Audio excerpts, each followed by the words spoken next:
Hi, I am filming this 1 year on from my A-level results day. I'm going to talk a bit about it and I'm going to include my reaction video that my mum filmed when I was opening my results. I'm going to put in the description skip to whatever time to see me opening my results and reacting to it if you just came to watch that, but I strongly recommend you hear my story out first because that will make it a lot more satisfying to watch, I guess. So obviously the morning of A-level results day I was really nervous, as is to be expected. My first choice was Nottingham. That was my firm choice on UCAS track. The offer I had for Nottingham was 3 A's or A star AB with at least A's in maths and further maths. And my insurance choice was Cardiff, which asked for AAB, something like that. I was doing A-levels in maths, further maths, religious studies and English language. I was predicted an A in maths, a C in further maths, an A star in RS and an A in my AS English language. As you might have noticed, they're really weird predictions. I've touched on them a little bit in this video and I'll link that at the end, on the end screen. My C prediction in further maths was not right at all, and it actually meant that Nottingham Uni rejected me at first, but then I made them give me an offer. I'll talk about that in a later video. So before I show you guys my results and my reaction, I want to give you a bit of backstory first, so settle down and let me take you on a journey. So right up until I was about 15 years old, I absolutely hated maths so much. So right up until I was 15 years old, I actually hated maths so much, which you might think is a bit weird because I applied to do maths at uni and I'm studying maths now. Well, I used to think that I was just not a maths person. Maths is either something that you're born good at or you're just born not good at. It's either one or the other. So because of that, I just never tried. I did my best to hide the fact that I was struggling.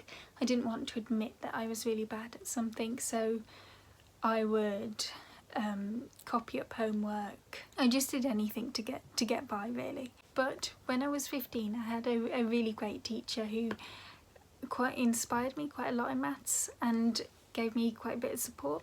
And that summer in year 10 I read a biography of Isaac Newton, and I remember there was something that really changed my mindset about things. It said Isaac Newton used to be awful at maths and languages and loads of other subjects until he was bullied, and he kind of decided to get better out of pure spite at that point, just work really hard and become a really great mathematician, and obviously that worked out for him and kind of inspired me. I thought that if Isaac Newton was really bad at maths and then by working hard he became really good at maths, and I could do the same.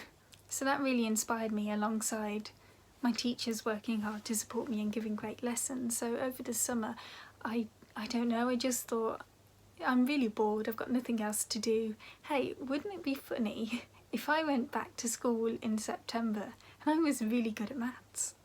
How surprised would everyone be? That was literally my thought process. So that summer, in between year 10 and 11, I just decided to do loads of maths. I don't know, it was so crazy. And I just remember I would wake up every day at 7 AM, and as soon as I'd wake up I'd walk over to my desk and just start working. I don't know, it was crazy. Going back, I don't think I could do that again.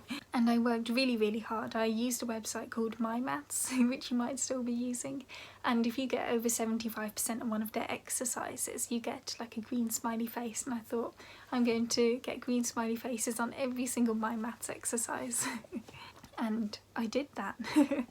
So I came back to school in September and it was a complete turnaround. I think I remember my teacher commenting on how much more confident I seemed. The lesson seemed a lot more enjoyable as well. I understood what was going on. And when it came to our first half-term assessment, I got an A in it, and all my teachers were like, whoa, and I was like, whoa. My parents were like, what? So I remember that feeling of everyone being really happy and surprised, and that made me really happy and surprised, and along the way I started to actually enjoy maths. I'd always been interested in the physics side of things, like space, you know, astronomy, that sort of stuff.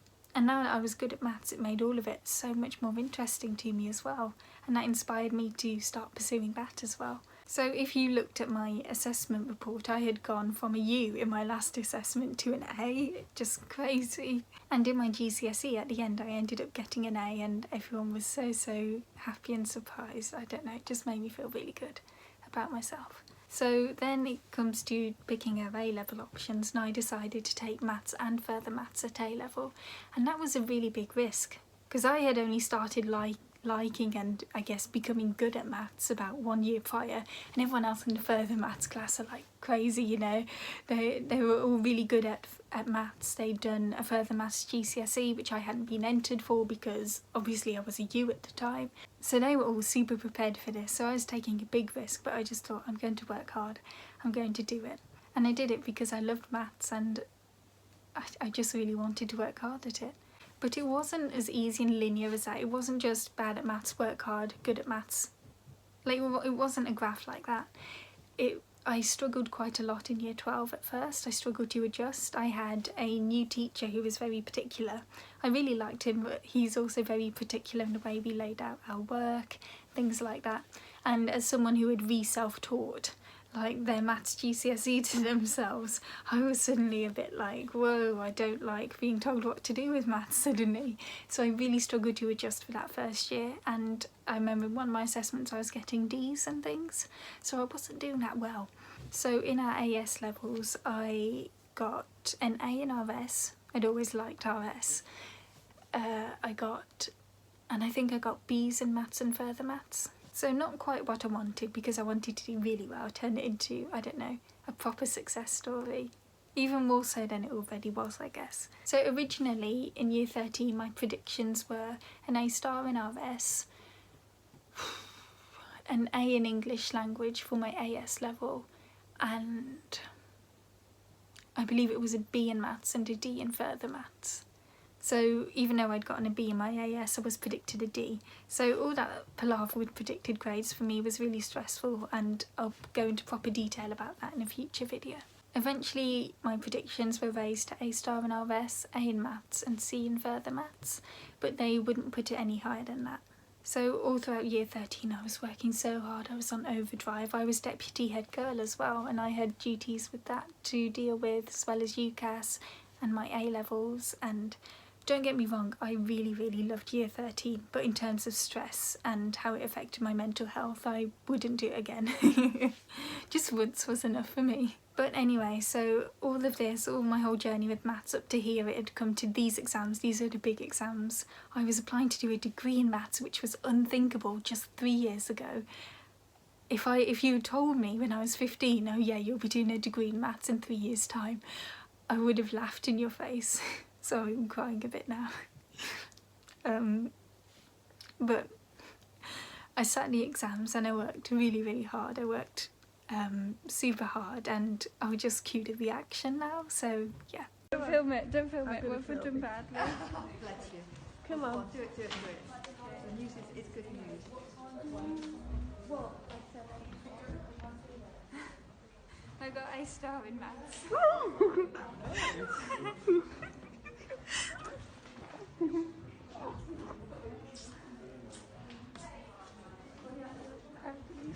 Come on, what else? What else? I got A star in maths. Come on, what else did you get? I got an A in RS. I got your name. So I got an A in RS and a B in further maths. I'm still a bit teary. So that was it. I got into Nottingham. I got an A star in maths. I got an A in RS. I got a B in further maths, and I got an A in my AS English language. Not a single one of my A-level predictions was right, but it didn't matter because I'd gotten into my top choice uni. I'd gotten into Nottingham. I was so happy.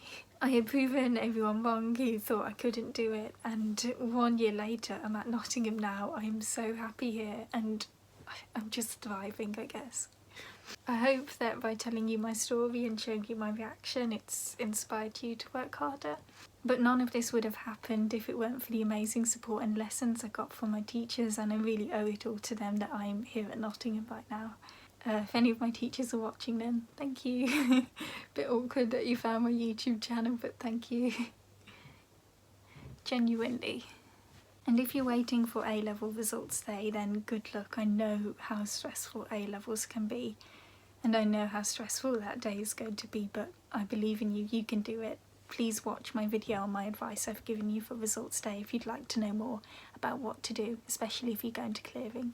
I really, really hope it all goes well for you, and 1 year on from now you'll be just as happy as I am at Nottingham. So Nottingham Uni this year, it's not been plain sailing. The maths has been tough. I haven't done as well my exams as I wanted to, but I'm hoping to just make this another chapter in my, I guess, maths journey, and I've got the metaphorical pen in my hand and I'm determined to write a happy ending for it, where I get a great degree from Nottingham, hopefully a first. So watch this space on my journey to get that first, and stay subscribed for updates. And if there's any other help or support you'd like, please leave it in the comments. I could reply to it or make a video giving you an answer to it. And yeah, that was emotional. Anyway, I hope to see you guys soon, and again, good luck.